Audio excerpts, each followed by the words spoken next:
when God gives you a gift, what do you do with it? I don't know. I guess I don't know what you do with gifts that God gives you. But I know that a lot of times I haven't been given anything. I do know one thing though, that I put a lot of hours in. I put in a lot of work refining my thoughts and ideals. And I have been doing this long before YouTube. I mean, in fact, if I go back, it's been more than 30 years of work. And I put a lot of work into making tapes. Long before there was even, the web, the World Wide Web. I'm not going to say the internet because I know that they're two different things. I know that the internet in principle started in 1969 and the World Wide Web came in like 1994, something like that. But before there was that, before there were web pages and even anything like YouTube, which came in 2000 and whatever. I don't know what year it started, but 2000 and whatever. I was doing this and I was talking out ideals. And occasionally I would actually share these tapes that I make with other people. But I just talk. No other reason than just to talk out an ideal. My philosophy of things. When I was reading David Hume and Rene Descartes and Jean-Paul Sartre, which I really love his works. I was reading those philosophers and looking at it and thinking out my idea and sort of almost having like my sort of discussion with myself, if you will, about what it was that they were talking about and trying to understand it. And I would do a lot of looking up stuff and checking out things and, sometimes going to the bookstore mostly, not really so much going to the library, go to the bookstore, I look at books and see something interesting, get it, buy the book, read it. Reading a lot of William James, who was one of my favorite philosophers. I love the philosophy of William James.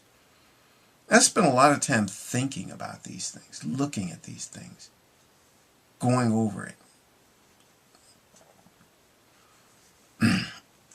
And I would hope that it helped give me some insight.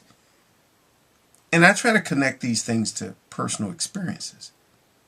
Whenever I'm thinking about things, I think about my own experiences and problems that I've overcome. Like when I know I've talked a million times about overcoming this problem with anxiety attacks, which I used to have, and learning and really trying to understand my own mind. I think that, I said before I was going to write a book, and I have, but that's been like a 30-year project, really. So it's not going to, I'm not rushing to do that, and I don't. But I work on that. And it kind of is this thing about just understanding my own mind. I think if I can understand my own mind, I can understand the minds of other people. I kind of think of something that Abraham Maslow said about that. So I've basically studied myself. I've been studying myself. Looking at myself, thinking about, really trying to understand that inner world. I think you can get a lot of truths. Unlike what somebody once said on one of their videos, that you can't understand anything by looking in your inner world.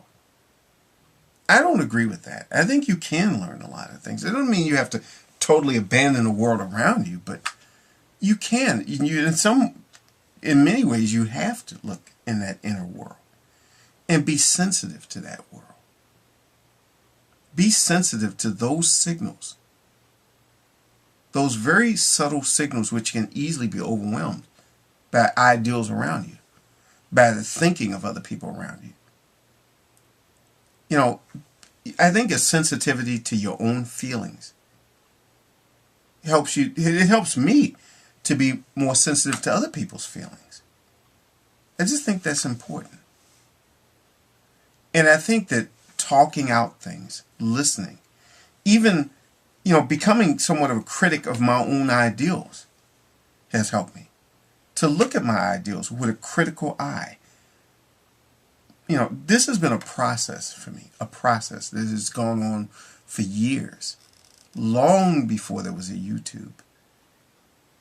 So if there's anything good in my videos, if there's anything good in what I say, it has come from a lot of work.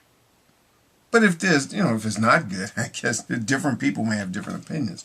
Stuff I'm talking about might be just crap. So I just like to think that anybody can learn from themselves if they pay attention, and they can learn a lot about the world by paying attention. I think just like what, scientists in the old days would look out, and then scientists even today look through a microscope or a telescope and look at things in the world. I've always wanted to understand the mind that understands those things. So I look inward a lot, and I do a lot of that. I do a great deal of that. Maybe too much for some people's taste. Some people find that very distasteful, to look within yourself. They think that you shouldn't do that. They think that somehow that's just totally bad. And I think, as I remember someone saying that was irresponsible, which I don't understand how that's irresponsible, to think about, to look at your own feelings, to try to understand yourself. I don't see how that's irresponsible, but some people think that that's true.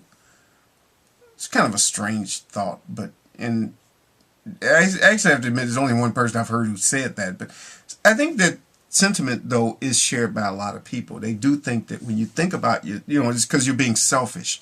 You're looking at yourself, and you shouldn't look at yourself. You shouldn't think about yourself. You shouldn't think about your own feelings. You should think about everybody else. And I think sometimes, in order to connect with other people, you do have to look at yourself. You have to know yourself. You have to understand yourself. I think one writer who I think really kind of understands that very well is Emerson. Emerson is a writer, I think, who really understands that very well. And a few others, some poets, many poets, as a matter of fact, especially a person like Walt Whitman really understands that. So I think it's important. It's just a thought that I have about things, and that's all I have to say.